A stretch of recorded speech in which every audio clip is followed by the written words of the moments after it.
Hey there, athletes. Coach John Ferry here from Team Wilpers. Excited, as always, to welcome you back to the start of another challenge. We are coming into our week one for the end of summer run challenge. So the main goal of this challenge is quite simple. We're looking to improve the result of that 20-minute distance test over the course of just a quick 6-week period of time this time around. The challenge will steer a little bit more towards the endurance theme of things, working on different types of workouts that will really help benefit and get people set up for some of the endurance races we tend to see in the fall.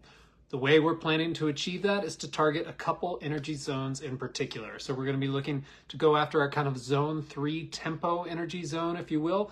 It's really kind of our half marathon pace, kind of extended endurance style of racing workout. We're going to be doing a lot of incline work this time around. So for the hill lovers out there, you're going to really like this. And for the people who don't like hills, it's going to be really good for you. So it's good for everyone. Focusing on leg strength and efficiency. And then we're going to be doing a good chunk of endurance work as always, but even a little bit more this time around. So some of you might have noticed, some of you I know have commented already, that the workouts appear a little bit longer as kind of our baseline immediately. And that's correct.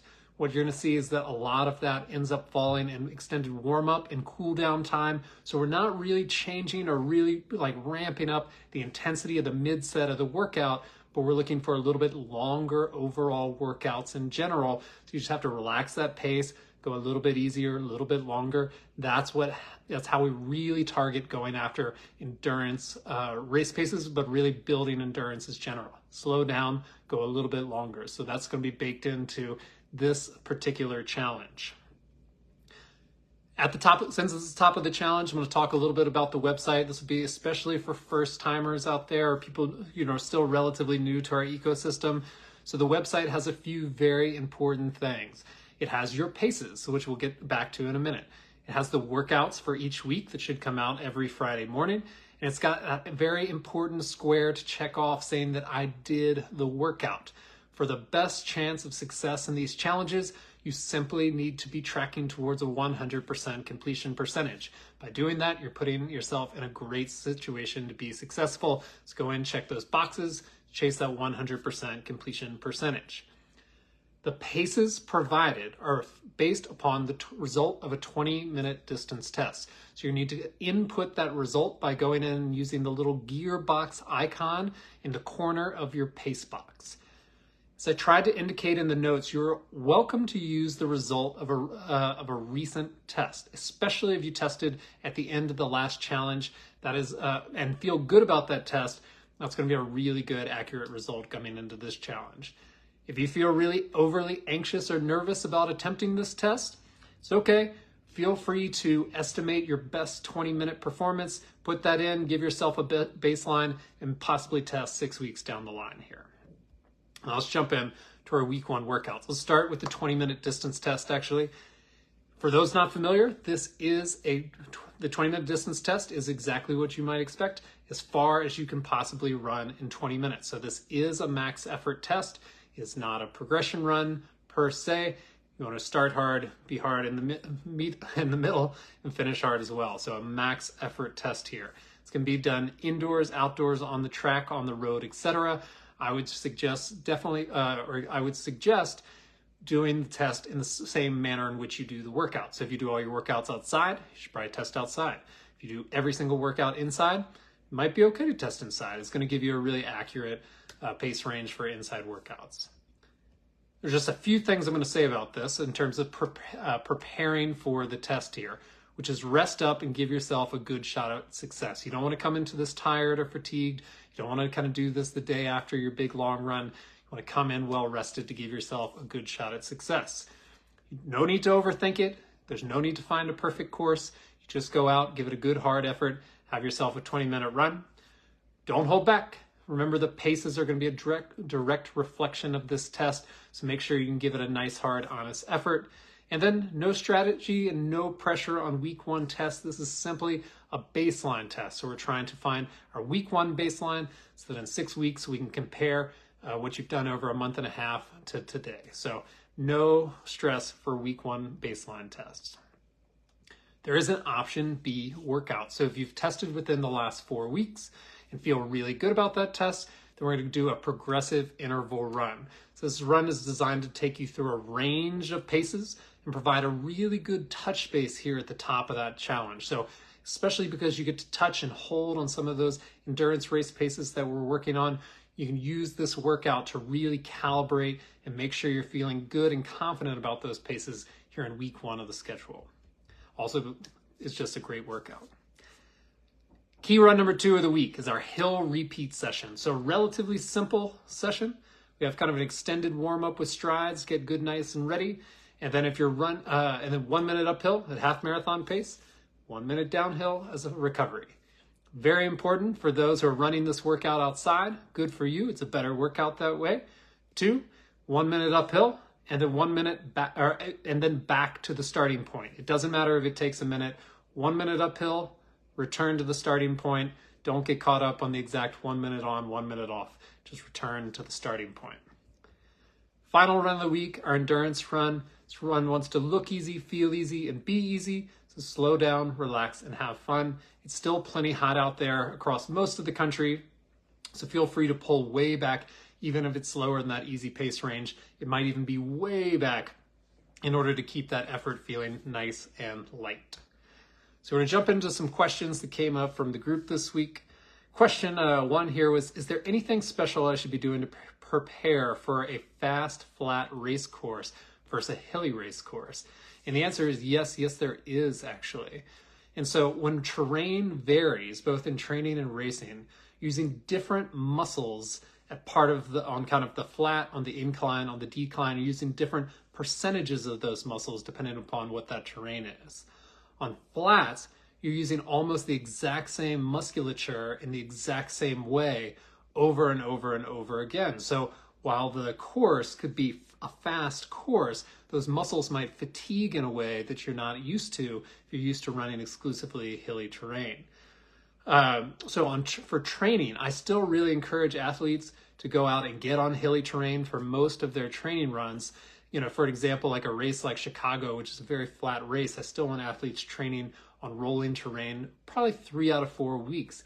But 1 out of 4 weeks, I do think it's pretty important during that process to go try to find a pretty flat segment and go give yourself a good long extended effort on flat to know what that feels like.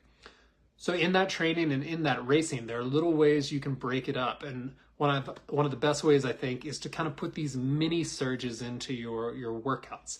So always talk about wanting to slow down, wanting to relax that long run pace. But every once in a while, just put a little 5-second surge in. You're going to open up your stride length. You're going to change up your cadence a little bit. It's going to like refresh that movement pattern. That's a great thing to do in training on flat as well as racing on flat, just to break up the monotony of that stride a little bit. So try to incorporate that into your training, just those little bit of surges. Hopefully that helps as you go forward. But definitely spend some time, I would say like once every 3 or 4 weeks, trying to put that long run on flat, taking it off the hilly terrain. Next question here is our 18-week intermediate marathon plan is 2 20-mile runs. And for the first, I'll be at high altitude location. Should I plan to modify? And if so, how could I best modify the plan to reap the benefit of the workout? And there are really just 2 ways here. Probably the best way is you just have to slow down. Kind of the same as heat. Altitude's gonna have a very similar thing. Your heart rate is elevated to try to maintain the same speed, so you can just really relax the pace. At a certain point, if you cannot relax the pace, or if that altitude is going to be extraordinarily high and you're up above 10,000 feet where everything's starting to feel pretty difficult, probably the best course of action is just to reschedule that run for another time within the training block. And certainly feel free to like ask, leave a comment or post about some different weekends that could fall, because sometimes it's just best to not try to put a square peg round hole scenario. Just find a different weekend for it. Moving on here, I've recognized the benefit of hilly outdoor training and grown to respect and prefer. I've been doing more treadmill work lately because of life. Is it a blessing in disguise? Interesting question. Quick answer here. No, it's not really a blessing in disguise. If you're racing outside, you need to be training outside. So while it's a good tool, not a blessing in disguise. Get back out there on that hilly terrain when you get a sec. Our next question here is it too soon to talk about cadence again? Coach Ferry mentioned there being a magic number, but wouldn't mention what it was. I've slowed down over the past couple of years and really want to pick some speed back up. As far as I know, there are only two factors, stride length and cadence, correct? My current cadence is about 155, and I'm guessing that's where I need to pick it up. I have extremely tight hamstrings and I'm afraid to lengthen my stride too much, at the risk of pulling something. Yes, I know, stretch, but at 54 years old, I always had extremely tight hamstrings, so I'm thinking cadence needs to go up. Thoughts? And so cadence, based upon this kind of comment on my last comments, is a tricky topic, but we'll talk about this here. So stride length and cadence really are the two things that correspond to pace, how fast we go, right? It's how long is the stride, how many times do you turn over, that's how fast you run. Both, however, and it sounds like is the exact issue right here, are affected by mobility blocks. So if you have incredibly tight hamstrings, there are other things that are not going to be engaging as well, but you're not going to be able to increase stride length because of muscular problems, these mobility blocks. It's also going to make it a little bit harder to turn over more often because you're going to have this like shorter, choppier stride. So always the root issue tends to be you have to fix the issue in the body issue before we can fix any sort of mechanical issue, and things tend to take care of themselves. That magic number in cadence, which is no magic number at all, but if it were, it's around 180, which people, different athlete, coaches, etc., have said is sort of the magic number. Keep in mind, this is usually tested on college male athletes and professional athletes as opposed to recreational runners. So how it translates back and forth is anybody's guess. But 180 is sort of the magic number here. 155 in general is quite low, so it might be worth working on. However, it's very, very important that you don't try to jump from 155 to 180 immediately. You're going to find it incredibly difficult. You'll find it incredibly frustrating, not very effective, and you really open the door for almost an injury or a tweak by trying to manipulate your stride that much in short order, especially if you're not addressing the root concern here, which is some mobility issues. So if you wanted to work on this and wanted to increase cadence a little bit, I'd recommend really just working with either a metronome, potentially if you're fairly musical, a playlist with let's say like 160 BPM beats per minute there. And you want to do that just a little bit at a time and manipulate it just a little bit. So, if you were working on this 2-3 times a week, I would expect that change from about 155 to 160 to maybe take about a month, honestly, to really start to settle in and feel even somewhat comfortable. Before you make the next move, you want to be running your easy runs without thinking about it at all, and be looking and seeing that 160 on average. If you're not seeing that 160 on average, you're not ready to move to 165. You need to be running that at least 160, 5 beats a minute faster without thinking about it. When you get to that point, it's probably worth looking at 165, repeating the same drills, the metronome, the beats per minute, move yourself up to 165. And I gotta be honest, a lot of people are never going to be at 180. 180 is a very ambitious number, but if you can be in the high 160s, maybe even low 170s, that's a lot of movement. The reason that you would do this isn't because you necessarily have to. The reason is that there's less impact per footfall if you're turning over a little bit more often. Also, could certainly at a certain point, you have to be able to get your cadence up to find a higher speed. So in this scenario, for 155 cadence, I think it's probably worth working on. You just have to know that this is a 3 to 4 month process as opposed to, a couple days or a couple weeks. Next question here is, I'm doing the marathon training with Team Wilpers. Nice job. This week, I was exhausted after my hills and half marathon pace. Is it okay to switch up days and rest times? Also, when should I do strength after runs or on non-run days? Training for Chicago. So it is absolutely okay to switch up days and add more rest time. It is not uncommon at all to need a little bit more recovery time in between sessions. It's also fairly common that 2 structured sessions per week plus long run is actually too much for a lot of athletes. So you can certainly try first thing to add maybe an extra day between sessions. So instead of let's say a Monday, Wednesday to try a Monday, Thursday, and then Saturday long run potentially. But if you're feeling that you're not able to bounce back between a Saturday long run and a Monday structured workout, or a Thursday structured workout and a Saturday long run, what I would actually look at is try to drop one of the quality sessions per week and focus on one quality structured session, replace that second session of the week with easy running, and then really focus on getting ready for the long run. That is enough for most athletes, if a very large, very, very high percentage of athletes. So don't feel bad if you have to do that. But I would say step one, try to maybe spread that out a day. If you still feel like you aren't recovering between sessions, drop that second quality session, focus on one structured workout, one long run, which is absolutely the most important run of the week for the marathon process. Make sure you're getting those two in every single week. For strength, I typically suggest doing these workouts on non-running days or before, not after, before your kind of easy run or recovery run days. Think about it when you're trying to build strength, you're trying to lift pretty heavy weight, do kind of limited reps, move slowly. You don't want to do that on tired and fatigued legs. I don't care if you slow your easy run down, an extra 30 seconds, 60 seconds per mile on a day that's not a structured workout. That's great. It ends up we just get a little bit more training time. However, if you need to combine structured workout and strength workout on the same day, which is not a bad tactic, however, that strength session probably wants to be 4 to 5 hours later at least. So it would be something that you could do a morning structured workout, an evening strength workout, and kind of layer that heavy day, which is a good strategy. It really falls into a keep heavy day heavy, light days light, but wants to be separated by quite a bit of time, so it becomes a little bit harder to schedule. So one more time, I would, for most people, I put them on their non-running days in order to best situate it in there, but otherwise it wants to be separated 5 hours, 4 to 5 hours or more after a structured workout or before your easy runs. Our final question of the day is this. So in doing the speed intervals, I'm trying to find the pace but seem to go faster than prescribed. How does that impact the goal of the workout?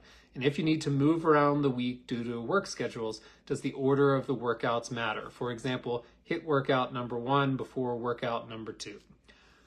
So first question here is overshooting your paces, in essence, is causing you to train in the wrong energy zone. So if we're trying to run tempo at zone 3, you end up running threshold, which is zone 4. You're going to carry way too much fatigue out of that session in order to recover and get ready to come back for that next session. So you have to think about it this way in all of our training here, is that the workout itself is nothing but a stressor where all of the adaptations and your improvements are made is how fast and how well do you recover from that session and get ready for the next session to apply a new stressor. So overtraining, overrunning those intervals, you're training a higher energy zone.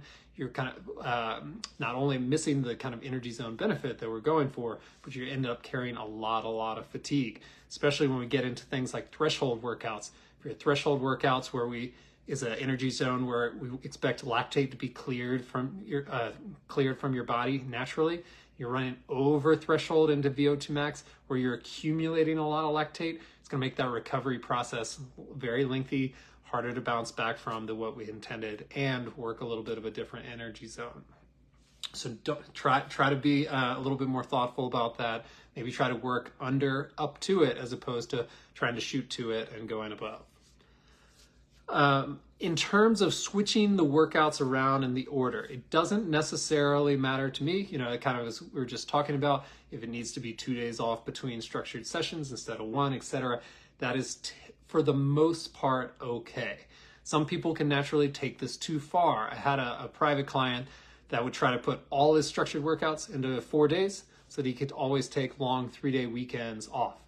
And that is not how it works. We are trying to work in these kind of adaptation windows. So, I was talking about the recovery process being where we get all our benefit. So when we apply a stressor, we've got these recovery windows. We need to sort of let the body recover for a certain period of time and then apply a new stressor at a certain period of time to kind of make that adaptation curve continue to work upwards.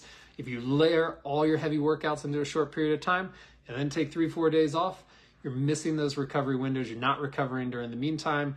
You're not getting any more kind of training stimulus at the time periods you want to be getting it. You're just not going to get the benefit of doing all that workout. So while there is absolutely, and I think everyone has to adapt these things to fit their personal life and their personal schedules, it is it still has to kind of be within some limits. So keep that in mind. Well, otherwise, friends, that is all for week 1. I hope you have an incredible start to this challenge. Can't wait to see how you do. I can't wait to see you back here for week 2. Have a great one.